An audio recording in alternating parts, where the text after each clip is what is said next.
Oh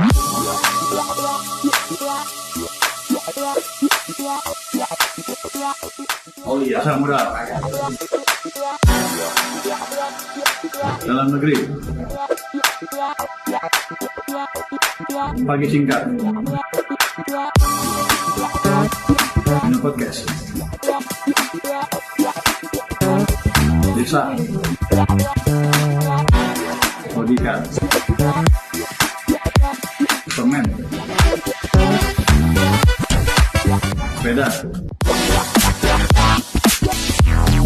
Kuat. Kita mendengarkan ada beberapa industri asuransi yang jatuh seperti Jiwasraya, ada beberapa lagi yang kabur orangnya ke Amerika, uang nasabah hilang, nggak di ini. Itu kan merasakan sekali dan menggerus kepercayaan masyarakat Indonesia terhadap industri asuransi.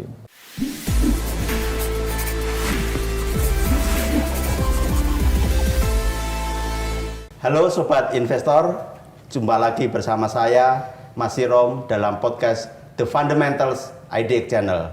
Kali ini kita akan membahas soal sektor keuangan, khususnya tentang lembaga penjamin simpanan. Bersama saya telah hadir Ketua Dewan Komisioner Lembaga Penjamin Simpanan atau LPS, Pak Purbaya Yudi Sadewa. Selamat datang Pak di podcast kami, The Fundamentals. Terima kasih. Pak, mungkin di awal bisa dijelaskan ya, sebenarnya LPS ini perannya dalam sektor keuangan seperti apa? LPS utamanya berperan ketika perbankan kacau balau kalau ada krisis. Jadi kami menjamin dana nasabah di bank, juga nanti ke depannya kita akan menjamin dana perusahaan-perusahaan asuransi atau polis asuransi. Dan tapi ada juga tambahan, kami dengan undang-undang baru kami ikut juga menjaga stabilitas sistem keuangan. Nggak tahu gimana caranya, tapi kami di belakang kan, mungkin pakai doa.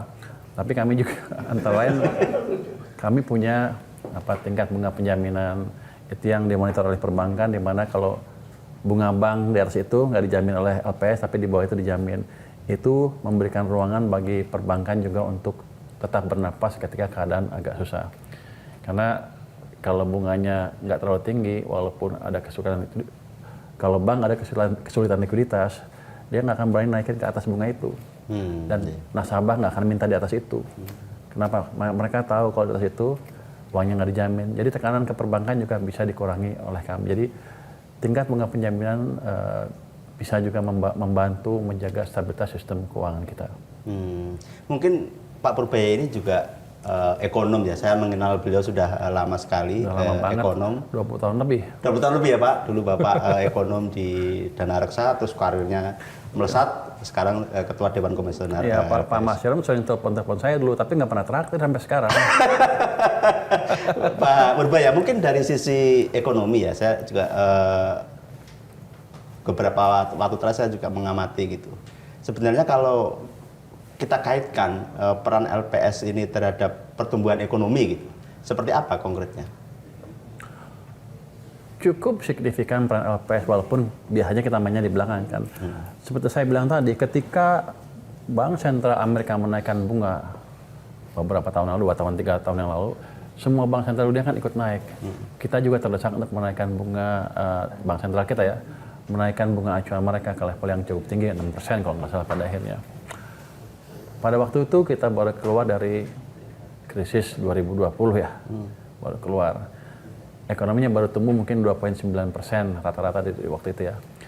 Kalau dihantam dengan bunga tinggi, pasti kita jatuh lagi. Nah, untungnya saya nemu itu kebijakan tingkat bunga penjaminan. Jadi saya nggak ikut naikin dengan agresif, saya naikin sedikit aja. Jadi memberikan ruang bagi perbankan untuk terus hidup, masih bisa tumbuh. Dan bunga pinjaman juga nggak naik, naiknya juga sedikit. Ya sinyalnya sama dengan sinyal bank sentral naik, tapi tidak pada level yang bisa membunuh perekonomian. Nah itu langkah LPS dalam membantu ekonomi yang banyak orang masih belum tahu. Sekarang saya kasih tahu. Iya ya. Anda tahu duluan tuh. Iya ya. Menjaga suku bunga perbankan itu dalam level yang affordable bagi dunia usaha gitu ya. Antara lain itu fungsi kebetulan.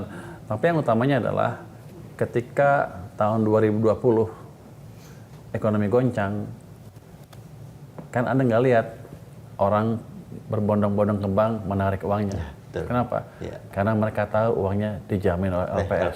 ya. Saya banyak duitnya, jadi mereka percaya. Kalau 1998 dulu, Iya. begitu ada berita kacau di ekonomi, ada rumor, orang narik uang rame-rame. Jadi bank-bank kita nggak akan ada yang kuat kalau uangnya ditarik sekaligus, karena sebagian uangnya diinvestkan atau dipinjamkan. Jadi terjadilah krisis perbankan yang masif di tahun 1998. Nah dari sejak itu dibuatlah LPS untuk mencegah hal itu terulang lagi. Dan sudah berfungsi dengan baik tahun 2008, nggak ada keributan di sini 2008-2009, 2020 juga kemarin begitu. Jadi antara lain peran LPS tadi menenangkan masyarakat sehingga kita terhindar dari adanya bank run. Itu yang bank diambil uangnya beramai oleh nasabah sekaligus. Itu fungsi utama LPS. Sangat signifikan sebetulnya dalam konteks menjaga stabilitas sektor keuangan gitu kan. Sangat signifikan karena kalau mereka tahu uangnya dijamin 2 miliar per nasabah per bank, banyak tuh. Jadi kalau Anda punya 2 miliar taruh di satu bank, kalau Anda punya 10 miliar taruh 5 bank, pokoknya 2 miliar per nasabah per bank. Kalau mereka tahu uangnya dijamin, mereka nggak akan taruh lagi uangnya di kasur. Jadi mereka taruh di bank. Artinya apa? Uang itu kalau nggak dipakai bisa dipakai untuk orang yang membutuhkan dengan bunga tentunya ya, untuk menjalankan perekonomian. Nah, kalau sampai sekarang ini kan hanya nasabah perbankan yang dijamin. Nah, mulai 2028 nanti kan kita bicara soal penjaminan polis asuransi. Bagaimana nih kesiapannya? Kita sih siap terus. Jangan begini, pada waktu Undang-Undang P2SK atau P2SK yang dibuat, sempat saya ditanya sama Komisi 11 DPR, mau nggak Anda menjamin polis? Saya bilang nggak mau, capek, banyak kerjaan yang ngapain, duitnya juga kusut.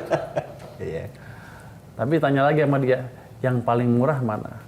Bikin baru atau ditempelkan ke LPS? Salahnya saya nggak bisa bohong. Ya Pak, yang paling murah ya tempelan ke LPS. Ya udah ditempatkan. Iya Pak. Jadi itu ya. Kenapa itu terjadi? Memang pada waktu itu sebelum beberapa tahun terakhir lah ya, kita mendengarkan ada beberapa industri asuransi yang jatuh seperti Jiwasraya, ada beberapa lagi yang kabur orangnya ke Amerika, uang nasabah hilang, nggak di ini. Itu kan merasakan sekali dan menggerus kepercayaan masyarakat Indonesia terhadap industri asuransi. Padahal asuransi diperlukan untuk pembangunan juga. Kenapa? Asuransi kan dananya jangka panjang, bukan kayak perbankan sebulan sampai 6 bulan ditarik ya.